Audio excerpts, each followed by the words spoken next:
আপনারা অনেকে বলেন সংসারে উন্নতি হচ্ছে না কেন? আমি প্রদীপ পাল দাঁড়িয়ে গ্যারেন্টি দিলাম, আপনি 1 বছর ধরে তুলসী গাছে জল দিন, যদি উন্নতি না হয় ফোন করে বলবেন আমার কিচ্ছু হলো না। এবার 100% আপনার উন্নতি হবে। তুলসী মন্দির বাড়িতে যখন করবেন, মাথায় রাখবেন তুলসী মন্দির আপনি যেদিকেই করুন না কেন, কিন্তু তুলসী মন্দিরটাকে আপনাকে ভক্তি সহকারে করতে হবে। তুলসী মন্দিরে তুলসী গাছ লাগাবেন, কিন্তু সেই গাছটা বুধবার দিন লাগাবেন। শাস্ত্র বলছে নতুন মন্দির করেছেন তাহলে তুলসী গাছ লাগাতে হবে বুধবার। আপনার মন্দিরে গাছটা মরে গেছে, আপনি বুধবার লাগাবেন।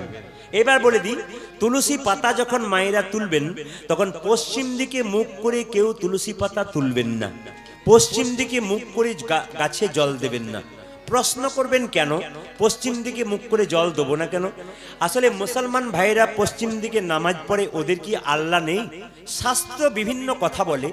ওদের শাস্ত্রে এক জায়গায় বলছে যে পশ্চিম দিকে কাবা মসজিদ আছে, ওটাকে লক্ষ্য করে নামাজ পড়ে। আর হিন্দুদের জন্য বলল পূর্ব দিকে সূর্যদেব উদয় হয়, তাই সূর্যকে পিছু করে হিন্দু কোনো ভালো কাজ করবে না। এইবার জেনে নিন, তুলসী পাতা যখন তুলবেন, পাতা তুলতে তুলতে পাতা বা গাছের ডাল যদি ভুল করে ভেঙে যায় তবে কৃষ্ণের অঙ্গে আঘাত করা হয়। তাহলে প্রশ্ন করবেন, হতেই পারে মন চঞ্চল হয়ে যেতেই পারে, তুলতে তুলতে ডাল ভাঙতেই পারে, কি করব? হ্যাঁ, শাস্ত্র উপায় দিয়েছে। কি উপায় দিয়েছে? যদি কেউ তুলসী পাতা তোলেন, হরে কৃষ্ণ মহামন্ত্র বলতে বলতে তুলবেন, অপরাধ আপনার হবে না। এইবার বলি, ও মায়েরা, শুভ্র পোশাক পরে, যে কাপড়টা পরে আপনি বিয়ে বাড়িতে যান, যে কাপড়টা পরে আপনি সিনেমা হল যান, যে এখন সিনেমা হল নেই, যে বাড়িতে যে কাপড়টা পরে আপনি ওই বাজারে যান, সেই কাপড়টা পরে তুলসী মন্দিরে জল নয়। পুলিশ তার পোশাক পরলে তার একটা পুলিশি পুলিশি ভাব থাকে, ডাক্তার তার পোশাক পরলে একটি ডাক্তারি ডাক্তারি ভাব থাকে, বাচ্চারা স্কুলে ইউনিফর্ম পরে যায়, প্রত্যেকের পোশাক দরকার আছে। বৈষ্ণবদেরকে তাকিয়ে দেখুন, ওদের পোশাক তো আপনাদের মতো নয়, ওনারা পোশাকটা কি পরেছেন। এক একটা পোশাক যদি ঠিক থাকে, ভক্তিটা ঠিক জায়গায় থাকে। আপনি একটা রঙিন শাড়ি পরে, বেনারসি শাড়ি পরে মন্দিরে যান, আপনার ভক্তি যত না আসবে, একটা লাল পরে সাদা শাড়ি পরে গেলে আপনার ভক্তি তত আসবে। কম বয়সের ছেলেরা প্যান্ট শার্ট পরে মন্দিরে যাও, যত না ভক্তি আসবে, একটু ধুতি পাঞ্জাবি একটু তিলক করে গেলে তার ভাবটা কিন্তু একটু পরিবর্তন হয়ে যাবে। শুধুই বৈষ্ণবরা এগুলো করেননি।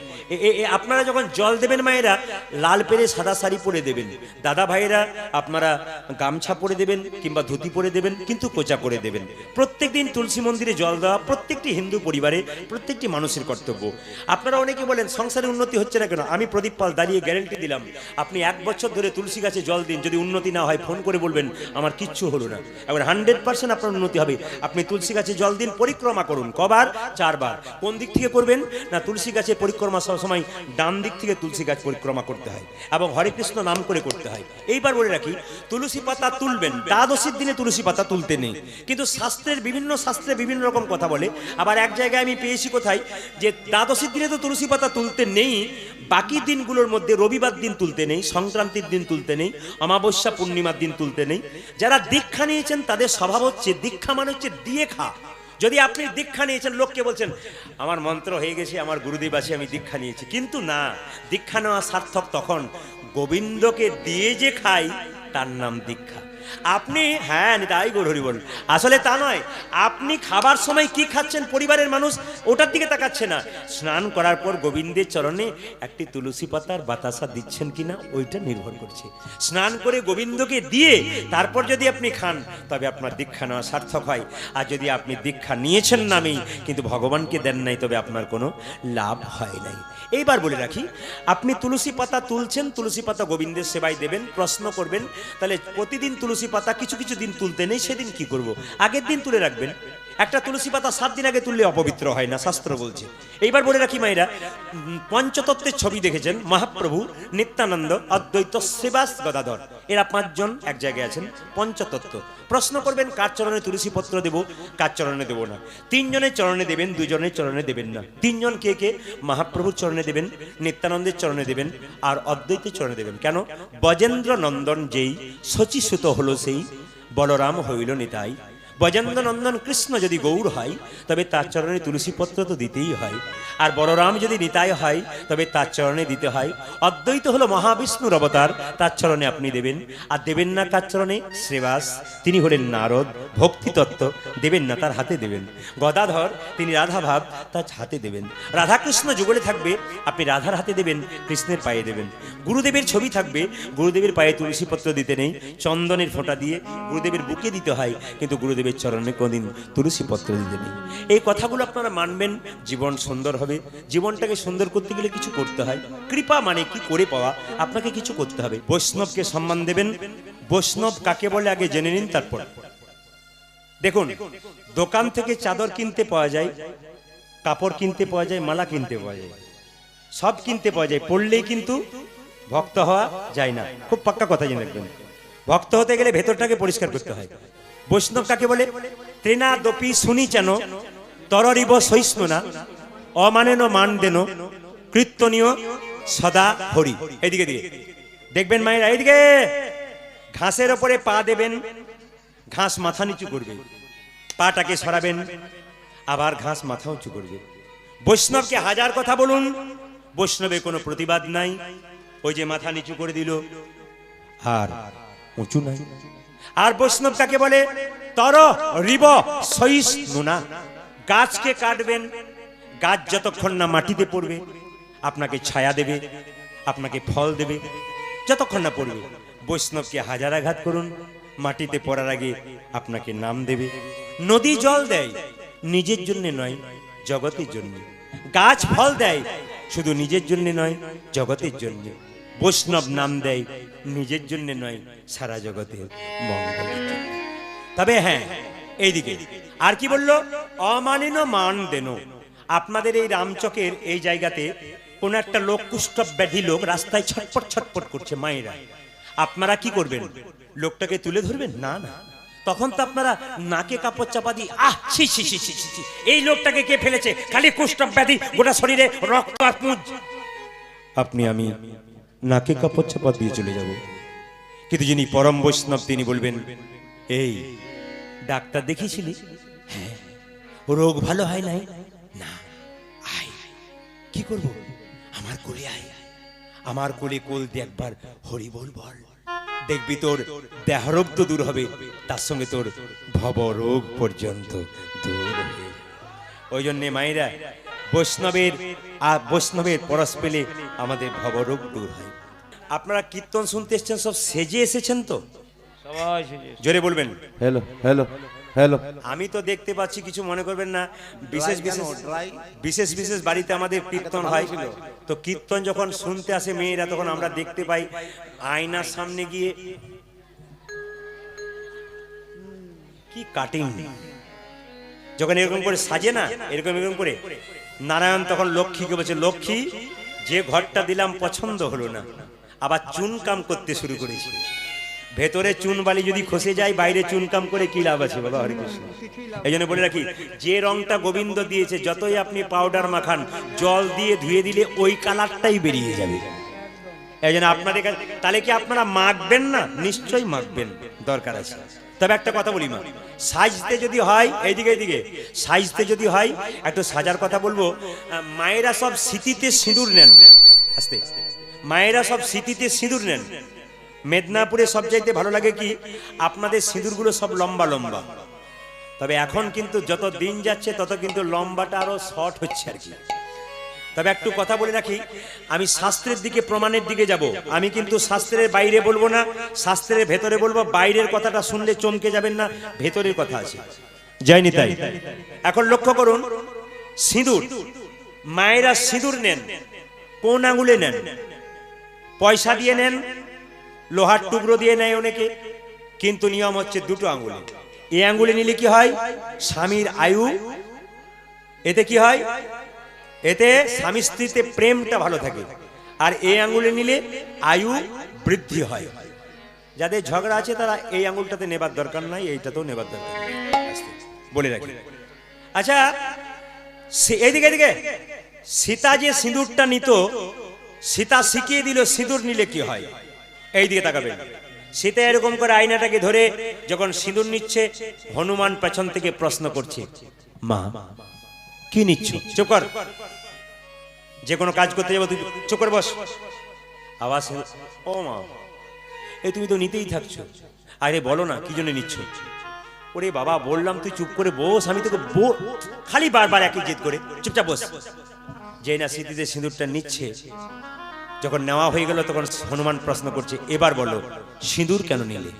সীতা বলছে, ওরে হনু, তোর প্রভুর একটু মঙ্গল হবে বলে। আপনার সিঁদুর নিচ্ছেন কেন? স্বামীর মঙ্গলের জন্য। তো হনুমান প্রশ্ন করছে, আচ্ছা মা, সীতা কিন্তু সিঁদুর একবার লম্বা করে নিতেন, আচ্ছা মা, লম্বা সিঁদুর নিলে কি হয়?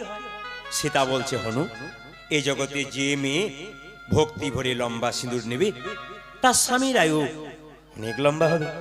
আচ্ছা আচ্ছা মা, যদি কেউ খাটো নেই? যারা খাটো নিয়েছেন তারা শুনবেন, চুপ করে চুপ শুনবেন। যারা খাটো নিয়েছে তারা ঢাকা দেওয়ার চেষ্টা করছে, আমি বুঝতে পারছি।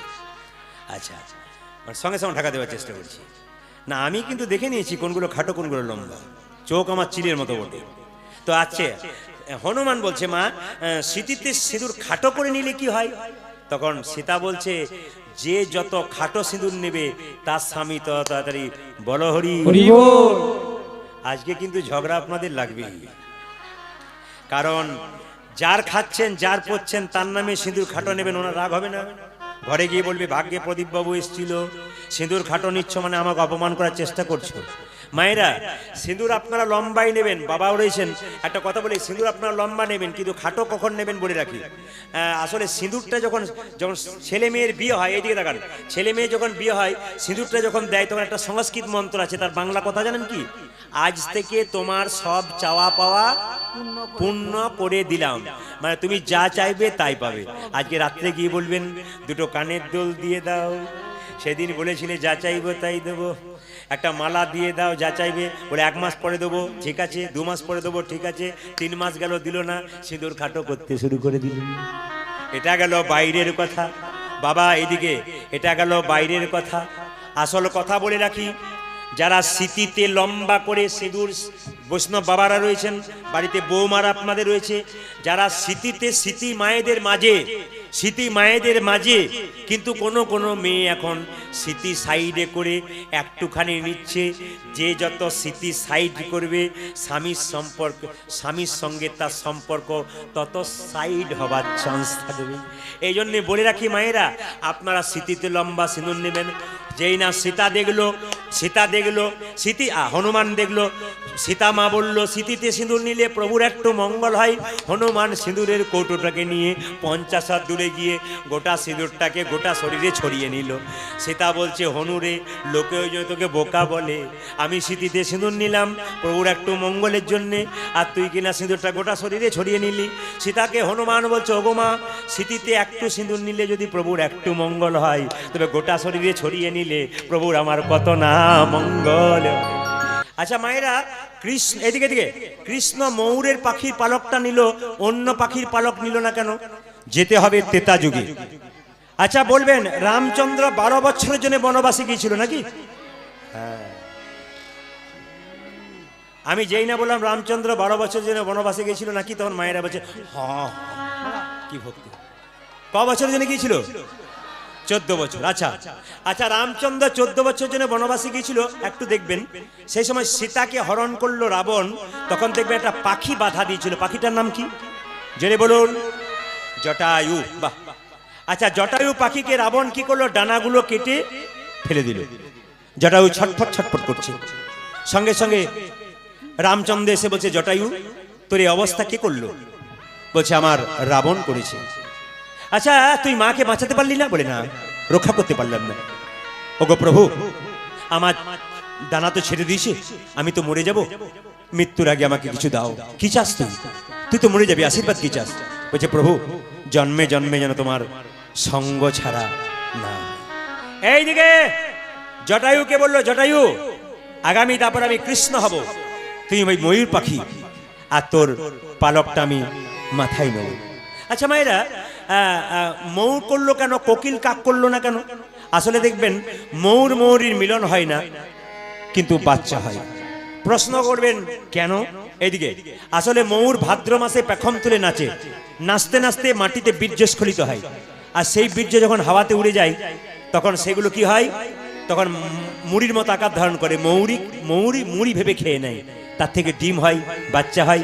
এই জন্য ময়ূরীর মধ্যে কাম নেই। এই জন্য ভগবান শ্রীকৃষ্ণ মাথায় পালকটাকে নিয়ে জগৎকে শিক্ষা দিল, রে জগৎ আমার দিকে তাকাও, আমি ময়ূর পুচ্ছটাকে নিলাম, আমার প্রেমের মধ্যে কোনো কামনা নেই, বাসনা নেই, আমার প্রেম নির্মল, আমার প্রেম ভাস্কর। আচ্ছা মায়েরা বলবেন, ময়ূর পুচ্ছটা গোবিন্দের বাম দিকে হেলেছিল না ডান দিকে ছিল? জোরে বলবেন, কোন দিকে ছিল? কোন দিকে? অনেকে বলছে অত ছবি দেখি নাই, দেখে তোমাকে বলবো। ভগবান শ্রীকৃষ্ণের ময়ূর পুচ্ছটা বাম দিকে হেলেছিল। এখন প্রশ্ন হবে, বাম দিকে হেললো, ডান দিকে হেললো না কেন, সোজা রইল না কেন? কারণটা জেনে নিন। একটা বাড়িতে অনেকগুলো মেয়ে থাকলে ঝগড়া হয়, কি নিয়ে হয়? কাজ করে নিয়ে ঝগড়া হয়। ঠিক সেরকম ময়ূর পুচ্ছর সঙ্গে নুপুরের ঝগড়া হচ্ছে। ময়ূর পুচ্ছ বলছে, আমি হলাম বড় লোক, আমি গোবিন্দের মাথায় থাকি, আর নুপুর রে তুই হলি ছোট লোক, তুই গোবিন্দের চরণে থাকিস। সঙ্গে সঙ্গে ময়ূর পুচ্ছ আর নুপুরের মধ্যে যখন ঝগড়া হচ্ছে, দুইজনের মধ্যে ঝগড়া হলে মাঝে একজন বিচার করে তো। আচ্ছা বলতে পারবেন আপনারা কেউ হাত তুলে যে ময়ূর পুচ্ছ আর নুপুরের মাঝে একজন থাকে, তার নাম কি? বাঁশি। হ্যাঁ, বাঁশি কেঁদে কেঁদে বলল, ময়ূর পুচ্ছ রে, এই জগতে যত সাধুগুরু বৈষ্ণব আছে তারা তো কোনোদিন গোবিন্দের মাথায় থাকতে চাই না। এই জগতে যত সাধুগুরু বৈষ্ণব আছে তারা গোবিন্দের চরণ পেতে যায়। নুপুর রে, তুই যখন গোবিন্দ চরণ পেয়েছিস, তোর জায়গাটা শ্রেষ্ঠ স্থান। আচ্ছা মায়েরা, সতী নারীর কটা পতি একজন হাত তুলে দেখাতে পারবেন? সতী নারীর স্বামী কটা? এইদিকে 5টা। তাহলে কি সব দ্রৌপদীর দলের নাকি? আচ্ছা সতী নারীর 5টা পতি একটু করে বলি। স্মৃতির সিঁদুর শিবের রক্ত থেকে তৈরি, ওটা একটা পতি। হাতের শাখা শঙ্খ চূড়ের তৈরি থেকে তৈরি, ওটা একটা পতি। হাতের নোয়া লোহা সুরের শরীর থেকে তৈরি, ওটা একটা পতি। আর নিজপতি আর পরমপতি। আচ্ছা আর সতী নারী কাকে বলে? সকালবেলায় ঘুম থেকে উঠে স্বামীর পা ছুঁয়ে যারা প্রণাম করে তারা সতী নারী। আপনারা এতজন মায়েরা এসছেন, কারা কারা সকালে স্বামীকে প্রণাম করেন? হাত তুলুন তো। দাদারা সব তাকিয়ে দেখুন সব ঠিক আছে কিনা।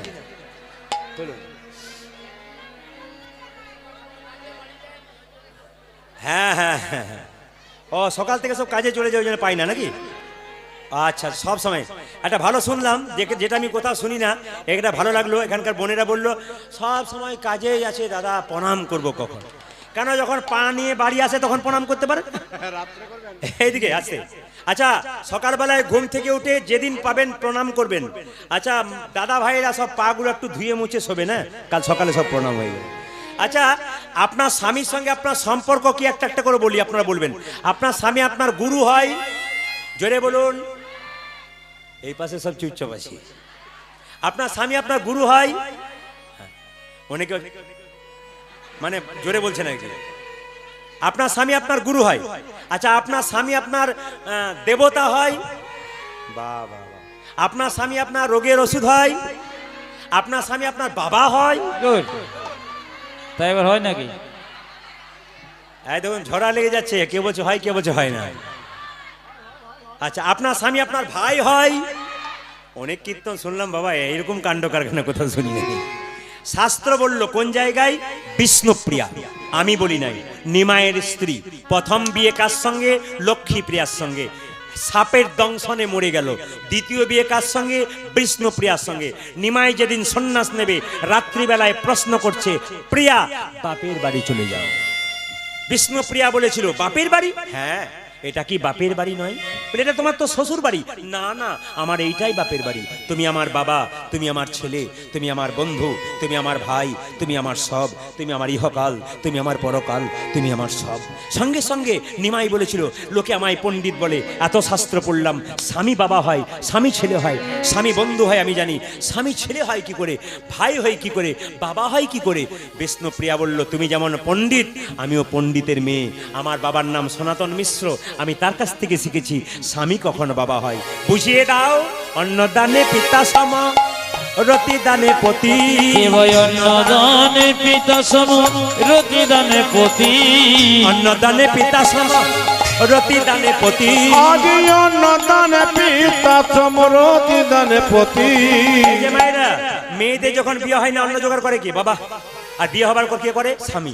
তাহলে অন্নদাতা পিতা, অন্নদানে পিতা সম রতি দানে পতি। আরে অন্নদানে পিতা সম রতি দানে পতি। এই যে পিণ্ড দানে পুত্র সম অগতির গতি। ওই জায়গাকে পিণ্ড দানে পুত্র সম অগতির গতে। পিণ্ড দানে পুত্র সম অগতির গতি। আজ পিণ্ড দানে পুত্র সময় গতির গতি। আবার উপদেশে গুরুতুল্য সেবাতে দেবতা। আজি